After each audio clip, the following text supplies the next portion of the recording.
السلام علیکم ورحمۃ اللہ وبرکاتہ۔ دوستوں، میں ہر دن کی طرح آج بھی آپ حضرات کے سامنے تعبیرات کا سلسلہ لے کر آیا ہوں۔ اس سے پہلے اگر آپ حضرات ہمارے چینل پر نئے ہو تو چینل کو سبسکرائب کریں، ویڈیو کو شیئر کریں، لائک کریں اور ایک پیارا سا کمنٹ بھی کر دیں۔ تو چلیے شروع کرتے ہیں ویڈیو کو بغیر کسی دیری کے، اور آپ کو سمجھاتے ہیں کہ تعبیرات کو کیسے استعمال کرنا ہے۔ تو ہم نے آپ کے سامنے پہلی تعبیر رکھی ہے الخاضع لسیطرۃ احد۔ الخاضع لسیطرۃ احد، یہ پہلی تعبیر ہے۔ اس کا معنی ہے کسی کے زیر کنٹرول ہونا، کسی کے زیر کنٹرول ہونا، کسی کے کنٹرول میں ہونا۔ مثال ہم نے اس کی دی ہے کثیر من الکلیات والجامعات تقوم بواجباتها خاضعة للحکومت المرکزیہ۔ ترجمہ ہے اس کا، بہت سے کالجز اور یونیورسٹیاں سینٹرل حکومت کے زیر کنٹرول اپنا فریضہ انجام دے رہی ہیں۔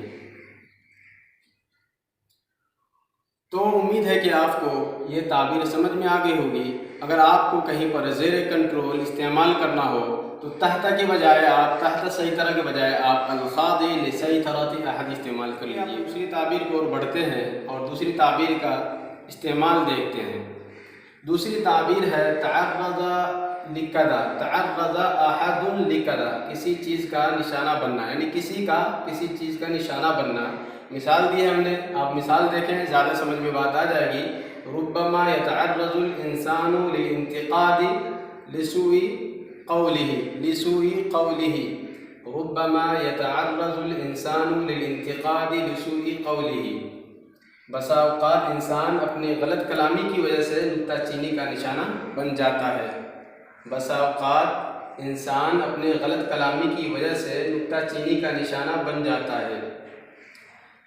تو اس طرح آپ کو یہ دوسری تعبیر بھی سمجھ میں آ گئی ہوگی۔ ان کو آپ اپنے جملوں میں استعمال کریں اور اپنے کلام کو اور اپنے مقالات کو خوبصورت اور بہتر سے بہتر بنائیں۔ چلتے ہیں اور دیکھتے ہیں اس کا استعمال، سیکھتے ہیں اس کا طریقہ استعمال کیا ہے، کیسے استعمال کریں گے۔ تو تیسری تعبیر ہے اسی تعرض کا عرض ہے، عرض اسی کو کر دیا گیا ہے، تو اس کا ہے عرض احدا للخطر۔ عرض احدا للخطر، اس کا معنی ہے کسی کو خطرے میں ڈالنا، جھونکنا۔ کسی کو کوئی چھٹیا تھا یہاں پہ، کسی کو خطرے میں ڈالنا، جھونکنا۔ ہم نے مثال دی ہے لا ينبغي لنا ان نعرض احدا للخطر۔ لا ينبغي لنا ان نعرض احدا للخطر، ہمارے لیے مناسب نہیں ہے کہ ہم کسی کو خطرے میں ڈالیں، کسی کو خطرے میں جھونکیں۔ تو اس طرح حضرات کو یہ تعبیرات سمجھ میں آ گئے ہوں گے، کیونکہ ہم نے اس کی مثالیں دی ہے۔ اگر آپ کو یہ ویڈیو کسی حد تک مفید معلوم ہو تو آپ اس کو دوسرے گروپ میں شیئر کریں، چینل کو سبسکرائب کریں اور ویڈیو کو لائک بھی کریں، چھوٹا سا پیارا سا ایک کمنٹ بھی کر دیں۔ میں ایک مرتبہ ہٹ جاتا ہوں، آپ اسکرین شاٹ بھی لے سکتے ہیں۔